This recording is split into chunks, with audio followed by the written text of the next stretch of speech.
Salut, bonjour, bonsoir, ça dépend de l'heure à laquelle vous nous suivez. Vous regardez La Libre Expression, votre podcast où les voix prennent vie. Aujourd'hui, je reçois pour vous le coordonnateur général et rédacteur en chef de la RS pour la recherche santé, qui est accompagné ici sur ces plateaux par M. Jérôme Kimbenji. Lui, il est responsable du département au sein de cette organisation. Il est responsable, j'arrive, des urgences, anesthésie et réanimation. Ici sur ces plateaux, M. Élisée Guittem, bonjour et bienvenue. Bonjour, Messieurs Castro. Merci beaucoup de nous avoir reçus dans votre podcast Libre Expression. Très content. Monsieur Jérôme, bonjour et bienvenue. Et bonjour, Monsieur Castro, et merci beaucoup pour cette réception. Comment vous sentez-vous être accueilli chez nous? Ah oui, ça va bien, ça va très bien. Sinon, comment vous trouvez le cadre ici? Vous êtes dans la libre expression, c'est comme action quand même qui vous accueille. Ah oui, le cadre, il est bien équilibré et ça va très bien. Merci. Sans tarder, on va entrer dans le vif du sujet ici avec les grands messieurs, les grands jeunes qui justement qui ont des idées, des ambitions, avec qui on va partager sur leur structure qui est RH Santé. Ici, sur ces plateaux, je vais commencer par ces grands messieurs. Lui, c'est le coordonnateur général Élisée Guittem. Élisée Guittem, RH pour la RS Santé. Qu'est-ce que ça veut dire, RH? RH, en fait, ça veut dire Research Health. Pour dire, c'est en anglais. Okay. Pour dire recherche en santé. Okay. C'est une revue des vulgarisations scientifiques dans les domaines médicaux. Nous avons pensé à lancer cette structure ou cette plateforme pour répondre à un objectif principal, si vous me permettez de vous le dire. C'est répondre à la problématique de l'inaccessibilité aux données en santé dans notre milieu. Et aussi l'inaccessibilité à ces données-là, des données compréhensibles. Merci. Et RH Santé, vous existez depuis quand? Nous existons depuis les débuts de cette année. Plus précisément, c'est 1er janvier. Mais c'est un projet qu'on a pris le temps de nourrir, pris le temps d'investir du temps, pris le temps de rechercher les bons profils pour mettre en œuvre ces projets et donner jour à ces grands projets. La structure en question, elle est constituée par qui? Des étudiants, des professeurs, des enseignants, des personnels, des professionnels de santé? RH, c'est une structure dirigée par une équipe pluridisciplinaire. Par pluridisciplinarité, je voulais dire des étudiants de la faculté de médecine, des étudiants de la faculté de psychologie, pharmacie, santé publique, etc. Voilà. Toutes les facultés ou toutes les structures qui parlent de la santé sont réunies autour de ces projets pour donner vie à nos ambitions et initiatives. Je vais me tourner de l'autre côté. Je suis avec le responsable du département de cette structure qui est justement chargé des urgences, anesthésie et réanimation, M. Jérôme Kimbenji. M. Jérôme, comment vous êtes trouvé dans cette organisation? Oui, déjà, RH, comme l'a dit le coordinateur, nous sommes dans un milieu où il y a cette inaccessibilité-là. Nous ne pouvons pas dire que nous sommes épargnés de cette inaccessibilité, non. Nous avons grandi dans un milieu, dans ces milieux, nous avons vu ces manques-là et nous nous sommes dit non, ça peut pas rester comme ça. Et c'est vraiment important d'informer la plupart des gens. Question d'être cette structure-là qui pourra permettre à ce que cette notion des bases d'abord de santé, qui se soit accessible pour tout le monde localement. Certes, on ne se concentre pas uniquement sur les grands publics, mais c'était d'abord ça qui nous avait motivés à commencer avec le projet RH. Vous êtes responsable du département des urgences, anesthésie et réanimation. C'est quoi au juste votre travail dans ce département? Qu'est-ce que vous faites? Ouais, dans la structure, je suis un rédacteur. Je suis aussi un vulgarisateur, c'est vrai, du département des urgences, anesthésie et réanimation. Et j'ai pris cette partie parce que c'est quelque chose, c'est un département vraiment important. Nous sommes dans un milieu où il y a des accidents, il y a beaucoup de choses qui peuvent arriver. Et la plupart des gens dans notre milieu arrivent à en mourir juste parce qu'on manque des informations ou on manque des données de base pour comment venir en aide pour une personne qui a une urgence. Je vous donne un exemple. Vous êtes devant un cas d'une personne qui fait un arrêt cardiaque. Dans notre milieu, c'est juste un peu de gens qui savent comment faire un massage cardiaque pour le premier secours seulement. C'est pratiquement difficile pour la plupart des gens de faire cela par manque d'informations sur ça. Alors, dans les départements des urgences, c'est vrai, on ne peut pas entrer en détail avec tout le monde parce que c'est un sujet assez profond, c'est un sujet compliqué, mais quand même, il y aura des notions, c'est vrai qu'il y aura des formations, des notions qu'on aura à donner pour le public, question de savoir faire néanmoins le premier secours et des éléments qui peuvent suivre de ce premier secours-là. Très bien. Monsieur Élisée Kitemi, avec la revue des vulgarisations scientifiques, en santé, c'est quoi votre vision? Notre vision, c'est de réunir autour de la santé les structures déjà mises en place, que ce soit les hôpitaux, les cliniques, les polycliniques, les centres de formation et d'apprentissage médicaux. Justement, on va vous présenter juste après notre partenaire clé, de réunir les ONG, des ASPL, etc., de réunir également les étudiants, de réunir également les grand public, parce que c'est un projet qui se veut être donner une réponse à l'inaccessibilité aux données dans le domaine médical.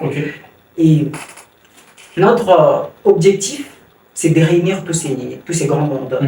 Voilà un peu. Est-ce qu'il y a des personnes qui sont justement ciblées pour y intégrer ou soit n'importe qui peut travailler avec vous? Ceux qui font sûrement la médecine, la pharmacie, la psychologie. Merci pour votre question très pertinente. Pour notre structure, l'équipe est constituée d'une partie des étudiants qu'on appelle rédacteurs, justement. Des rédacteurs comme vous? Comme nous, bien sûr. Une autre partie des professionnels, c'est-à-dire les personnes qui travaillent dans les domaines de la santé, mais qui ont déjà leur diplôme et qui pratiquent déjà. Eux, là, ce sont des rédacteurs qui vont valider nos articles avant publication. Et pour les gens qui voudront nous accompagner, ils n'ont qu'à suivre nos canaux de communication, notamment les pages multimédia. Et prochainement, on va lancer un site web où on va commencer à partager des façons trimestrielle ou semestrielle, selon la disponibilité de nos articles, tous nos articles de recherche. Et nos articles de recherche seront adaptés des 1 à nos partenaires et des 2 à notre vision. Notre vision qui se veut mettre en avant les données liées à la santé dans notre milieu.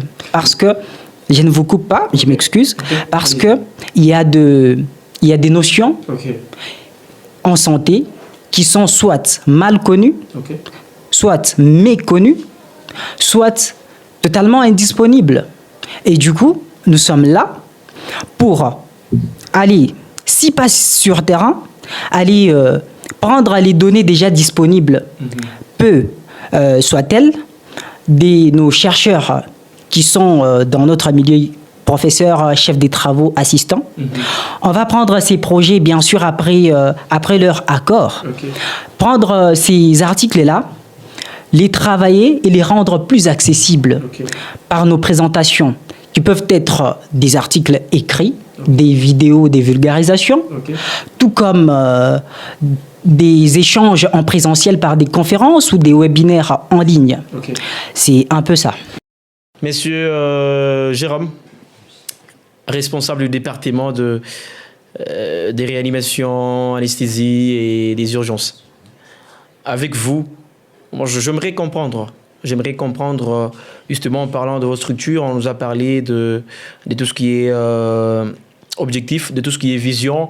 Alors, en parlant de votre département, quelles sont les modalités pour y accéder, pour être rédacteur? Parce qu'il peut y avoir des jeunes gens qui voudront justement intégrer, par exemple, votre structure et vous rejoindre dans votre département. Est-ce qu'il y a des conditions pour y accéder, pour être dans votre département? En tout cas, M. Castro, merci pour votre belle question. Oui, déjà, notre structure, ça parle de santé. Quand vous parlez... Je veux dire que ce n'est pas n'importe qui qui peut venir directement entrer dans la structure et être utilisé comme rédacteur. Vous avez quel niveau? Je suis un médecin en devenir. Je suis un médecin en devenir. J'ai suffisamment d'informations pour donner, pour vulgariser certaines données dans mon département. Ah, justement, je comprends parce qu'on l'a dit au début, ceux qui sont concernés sont ceux qui sont étudiants. Il y a des étudiants, parce que je vis quelque part, je lis. Ceux qui sont étudiants, ceux qui sont professeurs, CT et professionnels de santé. Ah, je comprends. Nous sommes beaucoup plus dans le domaine de santé, mais l'objectif de notre RH, ce n'est pas seulement de donner nos idées ou nos produits de recherche aux gens qui sont dans le domaine de la santé. Ça touche aussi le grand public. Ce qui fait qu'il y aura, c'est vrai, des formations. Il y aura beaucoup de formations, beaucoup d'ateliers. Je vais tourner vers vous, monsieur Élisée. J'aimerais comprendre, si vous parlez de vulgarisation scientifique en ce qui concerne la santé, en psychologie, en pharmacie, pour vraiment tout le reste. Et vous, en tant que responsable rédacteur en chef d'ailleurs, déjà jusqu'ici, vous avez déjà publié combien d'articles, combien de revues? Article ai-je où j'ai déjà publié, je dirais ceci. Notre structure, elle vient de prendre naissance il y a peu. Et j'ai déjà publié des articles, mais hors science. C'est des articles de littérature que vous pouvez notamment trouver dans les magazines Univers Sud, qui est disponible, les derniers numéros, les numéros 5, qui est disponible depuis fin décembre. Mais pour ce qui concerne les articles scientifiques, dans notre structure, on prévoit de mettre en avant une forme plus spécifique, un modèle lié à notre vision. Parce que les articles scientifiques répondent à une forme classique. Ceux qui vont nous suivre connaissent cette forme, c'est IMRD. Ça veut dire introduction, méthodologie, résultat et puis discussion. On va prendre cette forme comme matrice de l'article pour l'habiller avec tous nos formats ou toute notre proposition actualisée et selon les recommandations actuelles pour rendre les informations plus accessibles. Et je dirais à tous ceux qui vont nous suivre de découvrir progressivement les articles et ils se rendront compte de la qualité de notre travail. Parlons de votre structure, de votre organisation, comment vous êtes structuré. C'est comment l'organigramme, comment ça s'y passe? L'organigramme, elle est constituée. Il y a 3 parties. Une partie directrice, où il y a les rédacteurs en chef et la rédactrice adjointe. Et puis, une équipe des rédacteurs. Et j'ai tenu aussi à la saluer. Elle s'appelle Madame Anelka Moulekela. Madame Anelka, on te salue du partout qui est en train de nous suivre. Je lui passe mes salutations. Il y a une équipe des rédacteurs et vulgarisateurs répartis en département. On a pris d'abord la médecine, d'une part, et les paramédicaux. La médecine, on a pris département des urgences, notamment anesthésie et réanimation. On a pris la pédiatrie, la chirurgie, la gynéco-obstétrique, etc., etc. Et pour les paramédicaux, on a pris la biologie médicale, la pharmacie, la psychologie. J'ai tenu à mettre un accent sur la psychologie parce que dans notre milieu, il y a beaucoup des personnes qui souffrent, notamment de la dépression et beaucoup de problèmes mentaux, mais les données ou les connaissances liées à ces problèmes-là sont soit peu connues, comme je l'ai dit récemment, et du coup, en concomitance avec notre rédacteur étudiant à la faculté des psychologies, l'école rédacteur que je salue, Monsieur Horta.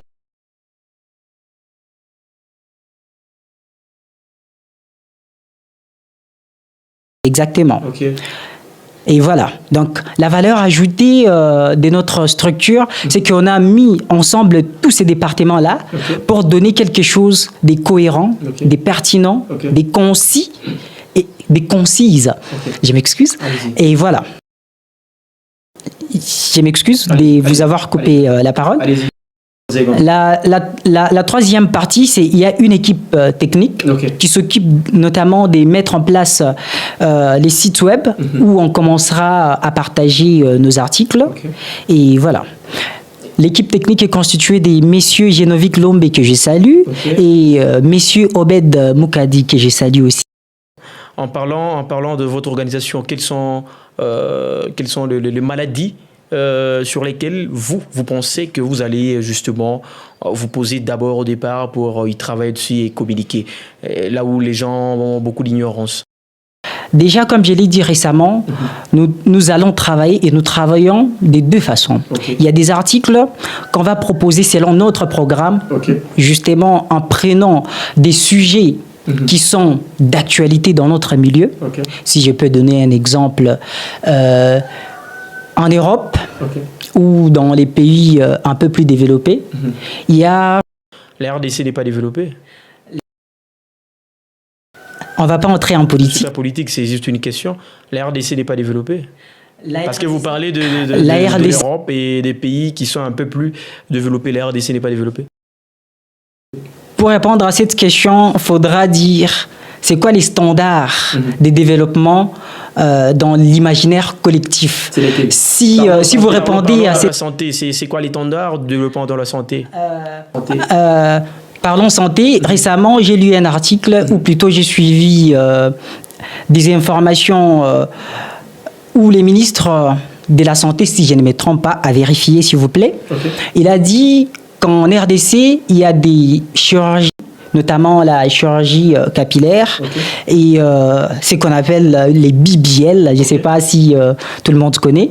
C'est interdit, pourquoi? Parce que dans notre milieu, il n'y a pas suffisamment de spécialistes pour effectuer ces opérations. Il n'y a pas des structures qui ont un plateau technique requis pour effectuer ces opérations. Donc, on ne peut pas effectuer ces opérations dans notre pays. Et aussi pour des raisons éthiques, religieuses, etc. Ça, c'est à part. Mais nous parlons médecine. Et pour un pays qui ne veut pas forcément, qui met à l'écart une forme d'opération ou des chirurgies, s'il faut mettre ça dans le développement ou pas, ça se discute. Super. Je ne vous coupe pas. Allez-y, 30 secondes. En parlant de ça, il y a un partenaire très important qui nous accompagne dans ça. C'est qui? C'est BHR Clinique. Qui veut dire restauration capillaire. Logé ou qui siège en Belgique. Nous allons travailler avec lui, en partenariat bien sûr, sur des sujets en rapport avec la greffe capillaire, dans domaine dans lesquels il est spécialiste. Il s'appelle Dr Christian Bissanga. En dehors des problèmes capillaires, nous allons également parler des problèmes liés à la dermatologie, les problèmes liés au cuir chevelu. Je vais me tourner du côté du patron du département des urgences, anesthésie et réanimation, Monsieur Jérôme.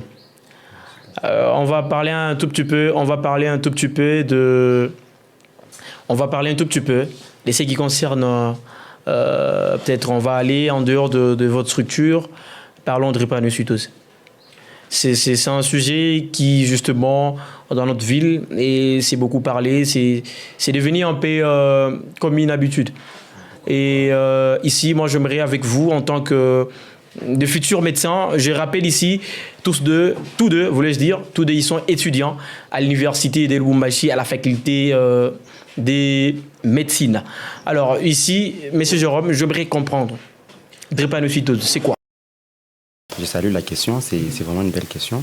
Avant de répondre à votre problématique, je préfère présenter notre partenaire qui est aussi un partenaire clé de RH. C'est le Centre de recherche et d'apprentissage médical, grand en cycle. Et le fondateur, c'est Dr Jean Kabamba, qui est aussi fondateur d'une ASBL, Upcycle, qui est une cellule qui accompagne, une cellule d'accompagnement pour des personnes souffrant de la drépanocytose, et que je salue aussi en passant. Oui, vous avez parlé de la question de drépanocytose. C'est un point vraiment, vraiment important qui touche les grands publics, mais par manque d'informations, par manque de diverses données, qu'on arrive à ne pas tenir compte de ça. Allez-y, Alors, s'il faut que je parle de la drépanocytose, il faudrait aussi savoir que c'est d'abord une maladie héréditaire que les parents transmettent à leurs enfants, mais c'est aussi une maladie qui fait vraiment souffrir et on peut aussi éviter de tomber dans cette maladie-là. Comment est-ce qu'on peut éviter? Alors, comment éviter de tomber dans la drépanocytose? Comme je l'ai dit, étant une maladie héréditaire, la drépanocytose, c'est déjà un problème de globules rouges. Nous sommes dans les vaisseaux, des globules rouges qui acheminent l'oxygène dans le corps. S'il y a un problème avec ces éléments qui transportent l'oxygène, c'est quelque part l'oxygène aura du mal à arriver à certains endroits.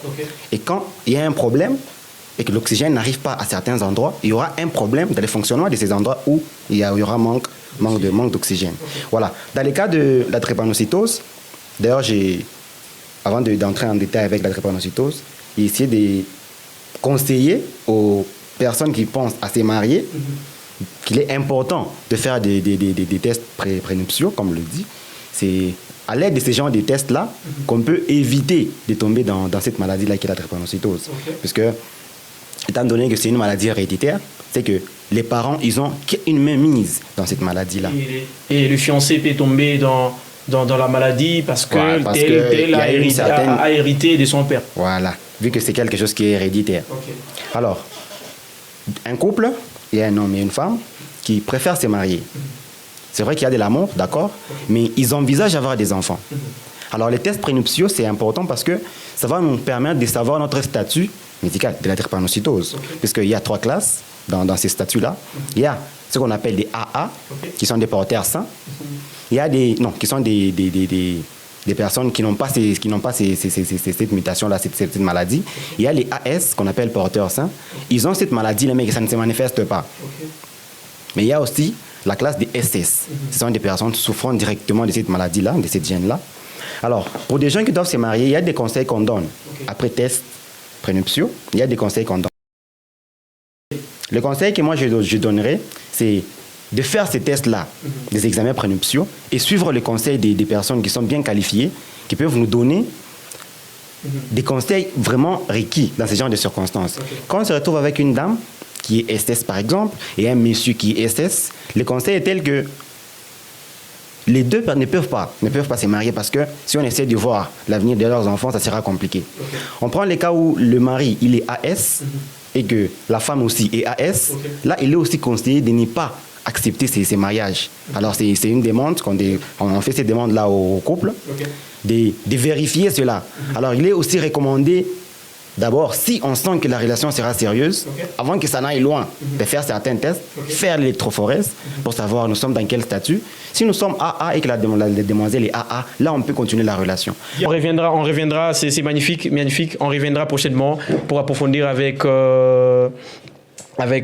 la drépanocytose, c'est vraiment très important. Peut-être pour finir, je vais me tourner du côté de messieurs le coordonnateur général et rédacteur en chef, Élisée Kitemi. Peut-être pour finir, votre dernier mot à toute la population de la RDC en général et à ceux de Lubumbashi en particulier par rapport à tout ce qui concerne votre structure. Notre dernier mot, j'aimerais l'introduire en commençant par dire ceci. Il y a Termier qui disait s'il est une joie, s'il est une autre joie d'essence intellectuelle comparable à la joie de connaître, c'est la joie de la création artistique. Magnifique. Donc, il faut mettre en avant la connaissance et l'art. Et apparemment, vous êtes artiste. Ah ouais, je suis artiste. Dans l'art, vous êtes qui êtes-vous? Je suis poète, slammer et auteur. On m'appelle même Doc Auteur. Wow. Docteur, merci. Alors, pour conclure, vite fait, dans 30 secondes, on conclut. J'invite les organisations non gouvernementales à nous suivre et nous soutenir. J'invite les hôpitaux, les cliniques, j'invite les cabinets qui ont justement des programmes, des sensibilisations ou des campagnes de nous contacter parce que dans notre programme, nous donnons des services, notamment la couverture médiatique. Nous accompagnons toutes ces structures-là à écrire des articles adaptés à leur programme.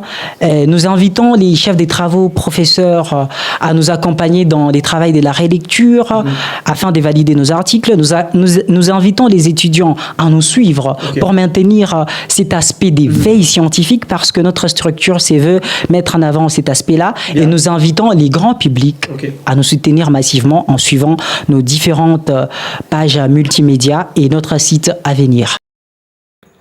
Merci mesdames et messieurs, c'était de la libre expression, votre podcast où les voix prennent vie. Nous sommes arrivés à la fin, faites comme si j'étais un dessin, prenez votre album et effacez-moi.